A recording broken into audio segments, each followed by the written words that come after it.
एवढी ऍक्टिव्ह झाले, एवढी ऍक्टिव्ह झाले. हे कंपल्सरी चालू आहे माझ्याकडे, कंपल्सरी.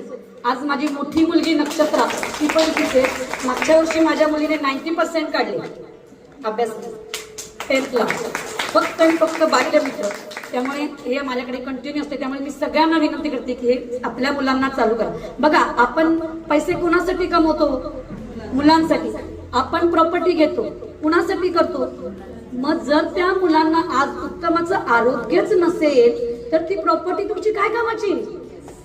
ज्या मुलांना तुम्ही उत्तम आरोग्य देत नसतात ती उद्या प्रॉपर्टी कुठे खर्च करायची आहे, तो पैसा कुठे सांभाळायचा आहे, कसा टिकवायचा आहे, हे जर तुमच्या मुलांना माहिती नसेल, त्यांचं फ्युचर तुम्हाला जर माहिती नसेल, तर मग तो तुमचा पैसा काय कामाचा? बरेच जण म्हणतात की हे प्रोडक्ट खूप महाग आहे. हो, आहे ना महाग, पण ते तुमच्या मुलांचं भवितव्य घडवतं, फ्युचर घडवतं. आज तुमची मुलं बघा, पोल्ट्री फार्म मध्ये सुद्धा कोंबड्या असतात ना, त्यांना काय केलं जातं? त्याच ह्याच्यामध्ये पोचलं जातं. मग आपल्या मुलांना ते करायचंय का? नाही. आपली मुलं कशी झाली पाहिजे?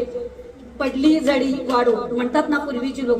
मग ठेच लागली तरी शाणी झाली पाहिजे, कुठेही गेली तरी खणखणीत नाणं वाजलं पाहिजे. मग त्यासाठी काय गरजेचं आहे? आपला पोषक आहार. तो आपण देतो का? आज 10 रुपये काढून देतो कुरकुऱ्यांना, देतो की नाही? सहज. त्याच्यातनं काय मिळतो?